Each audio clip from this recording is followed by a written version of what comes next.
All right, Larry Krueger here from the Pig in a Pickle Krug Show with a little 49er video as we're going to hear from Richard Sherman and Brian Baldinger and what they had to say about the 49ers. And, of course, we're brought to you by Pig in a Pickle, the best barbecue in all of Northern California. Check them out. They're in Emeryville and Corte Madera. They're open 7 days a week from 11 a.m. till 8 p.m. or until they run out.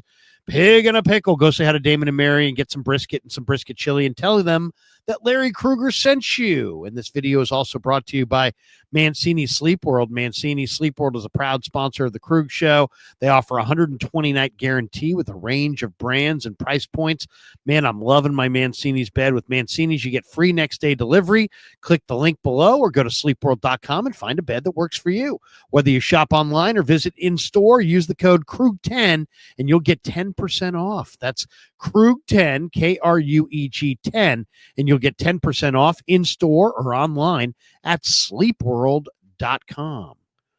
All right, let's talk a little bit about the 49ers. They lost to the Seahawks this weekend, and everybody's weighing in with their thoughts on the game. Let's hear a couple of them, and we'll comment on them. First, let's hear what Richard Sherman had to say about the 49ers. Of course, the Niners lost to Seattle, and it's not been a good run here. 10 games. The Niners are 5-5. Here's Richard Sherman talking a little bit about the Niners today.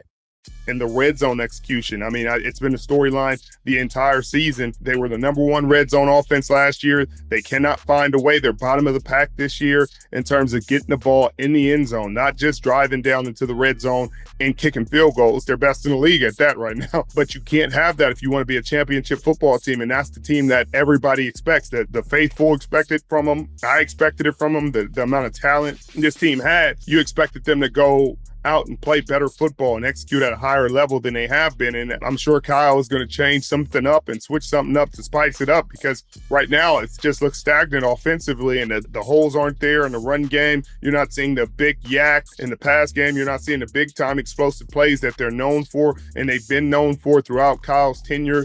All right, Richard Sherman's talking a lot about the red zone. The Niners' problem in yesterday's game, they didn't get to the red zone. They were only in the red zone 3 times all day. So yesterday, they scored touchdowns twice in their 3 trips in the red zone. But their issue is really a couple things. One, they've missed Christian McCaffrey for a good portion of the year, and now they're running the ball pretty well with McCaffrey, but they've gone away from Mason and Garendo. I think that's kind of a problem. You're leaning wholly on Christian McCaffrey and not leaning on Jordan Mason, who was like 3rd in the league in rushing. And Garendo's a big play guy, and they miss that big play ability in their offense. So they miss those guys. And then the other bigger issue is that there's no speed on the field. Brandon Ayuk gave them a requisite amount of deep speed. He's not a burner, but he could get deep. Well, but without him, you have Juwan Jennings, who ran 4.76, Deebo Samuel, who's not a good route runner and has lost a step, Eric Saubert, a backup tight end, Kyle Juszczyk, and Ricky Pearsall. Pearsall was targeted twice and caught no balls and didn't get a lot of separation. There's not a lot of speed there. That's got to be the slowest wide receiver core in the league. Jennings, Deebo, Pearsall. There's no vertical threat there. There's nobody who can get downfield and make plays. So the Niners are not, making big plays. They don't have a lot of speed on offense. They didn't get a lot of chunk yardage plays. Didn't get a lot of explosives. And they don't have a lot of speed at wide receiver, and they're not getting a lot of separation. So that combined with Brendel is not doing the job as a pass protector, and McKivitz is only slightly better.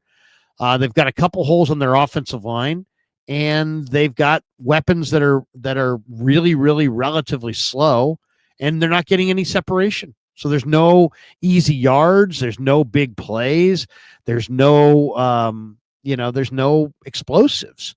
So I mean, the 49ers, they're explosives in this game. They had one pass play to Jennings for 22 yards. The other biggest pass plays were 11 yards to Deebo and 10 yards to CMC.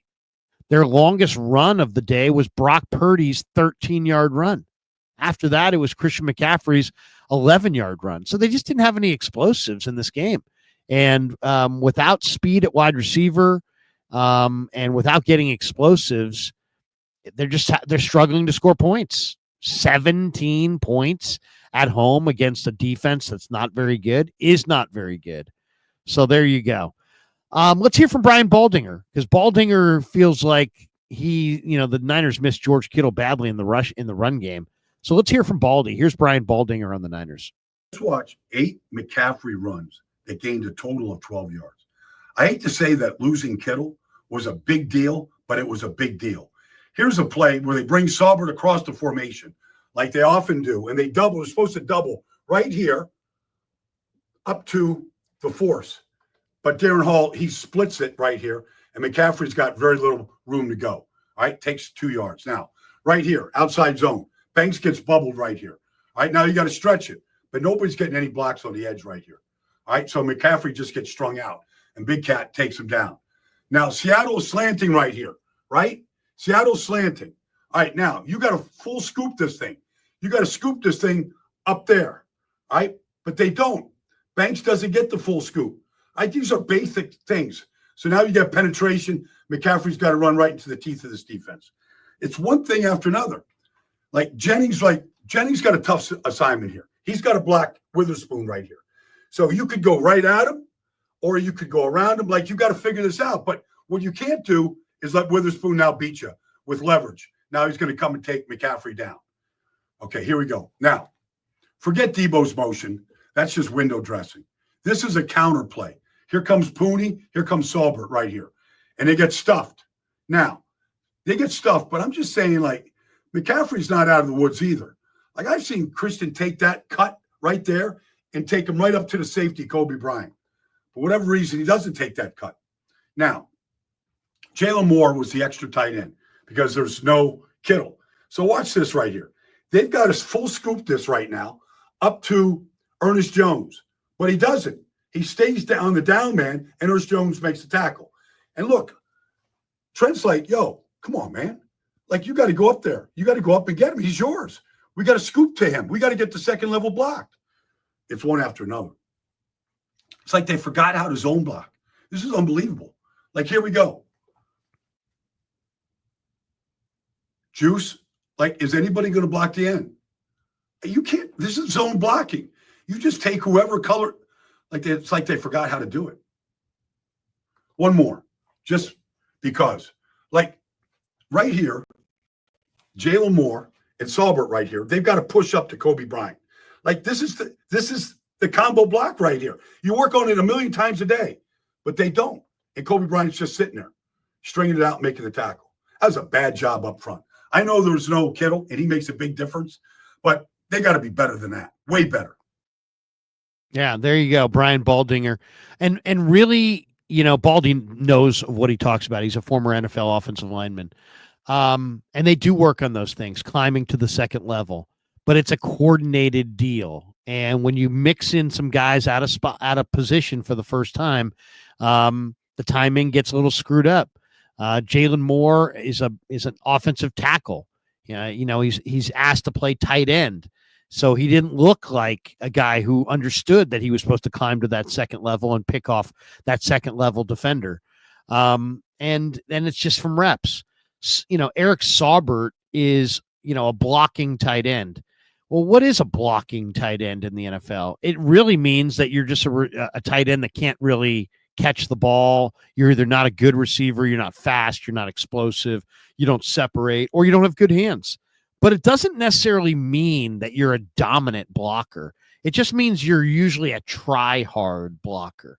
And there's a big difference between a try-hard blocker, backup tight end who's barely in the league and is making the league minimum, compared to George Kittle, who's an elite blocking tight end, who's in the prime of his career and is a dominating inline blocker. So George Kittle is a unique cat. Why? Because he's a dominating inline blocker and he's got 4.5 speed. So he's both a receiver and a dominant blocker. Saubert is a try-hard blocker. So in other words, he's a blocker in name only, because what they're trying to tell you is he can't be a receiver. He's not a receiver. he can't run patterns. He doesn't have good hands. He doesn't run good patterns. He's not fast. So none of the attributes that you would normally need to be a good receiving tight end, he doesn't have any of them. So he's a blocking tight end by default. So what does that mean? That just means that he will try hard as a blocker, and he's got a little bit of upper body strength to him. It doesn't mean that he's a George Kittle level blocker. So it's funny. Yeah, the Niners, they don't, this is a problem. They don't have a really good blocking tight end. They did have one. His name was Charlie Warner. They let him go to Atlanta. They had no plan to replace him. So here they are. It's week 11, and they're trying to replace him with Saubert, who's a journeyman who's been on 4 or 5 different teams, and Jalen Moore, who's basically playing out of position as an offensive tackle, being asked to play a little tight end. And as you can see, it doesn't work. It works in name. It works in theory. It's, we got a big physical guy in Jalen Moore. He should be able to handle the same blocks that a blocking tight end would handle.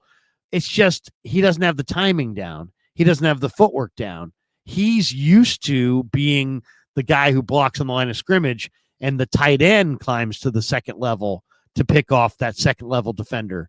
So they practice it all the time. I'm standing right there as they practice it all the time. But he's practicing it as a tackle, not as a tight end. And I can't remember even seeing them ever put Jalen Moore at tight end and have him climb to the second level and pick off a defender. So that's what the way they practice it. And he blocked it exactly the way they practice it if you're playing tackle, not if you're playing tight end. And you could see Trent Williams basically say to him, hey, look, you're playing tight end on this play. I'm blocking on the line of scrimmage. You're climbing to the second level for the pick off the second level defender. Did you forget that? And almost like a reminder to Jalen Moore. So it's about reps. It's about practice reps. And it's also really kind of illustrates that George Kittle right now, if the Niners could clone him, they would. He's one of their best red zone receivers, but he's also one of their best run blockers. And he's a dominating run blocker, and he's a very good receiver. And they, unfortunately, are going to have to kind of choose which one they want to use, because if you use him as a dominating inline blocker, he's not running patterns. If he's not running patterns, he's not catching balls. And if you don't have Debo doing it, and you don't have Ayuk doing it, and you don't have Kittle doing it, who's doing it? Who's going to catch the ball? So they're going to have to decide what they want to do. And maybe the idea is to go with Jalen Moore, but then you have to give him reps so he understands that, hey, you know what? On this play, you're not the tackle. You've got to climb to the second level and pick off the second level defender. You're the tight end on this play. And you could kind of see with his movements that he had the movements of a tackle, and yet he was playing tight end. So, and it just illustrates the fact that the Niners need George Kittle both as a run blocker and as a receiver. And they probably can't have both.